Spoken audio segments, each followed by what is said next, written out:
झाली. खपतच नका येऊ. जाते माझी मी. आम्ही येऊन काय करणार आहे? तुम्ही घरात बसून तर काय करणार आहे? अभ्यास तर तुमच्याच्याने काय होत नाही. धिगाणच घालतात ना. किती प्रेमाने सांगितलं होतं त्यांनी येताना पोरांना घेऊन या, पण नाही. पोरांना कुठं जायचं म्हणलं तर अंगावर काटाच फुटतोय. आता जर मित्राचा फोन आला तर अर्ध्या रात्री पळत जाते. तवा नाही मित्राला विचारणार मी येऊन काय करू. तवा तर पायाला भिंगरं बांधलेले असतात ना, लगेच पळत जाशील. जेव्हा तुमच्याकडे कोण नाही ना येणार तेव्हा कळेल तुम्हाला. हा नाही येऊ दे. हा नाहीच येणार. कोण नाही मराय नाही लागलं तुमच्यापाशी यायला.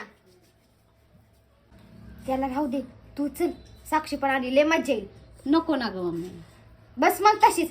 दोन्ही पोरं टाकून दिलेली आहेत माझी, काहीच ऐकत नाही. जाऊ का आता? दोन्ही दरवाजे बंद करून घ्या. गॅसचा कॉक बंद करा. मम्मी पैसे दे ना. मुस्काट फोडू का तुझं? यायचं म्हणलं तर नाही येत. पैसे मागायला बरं आला. जा घरात आतमध्ये.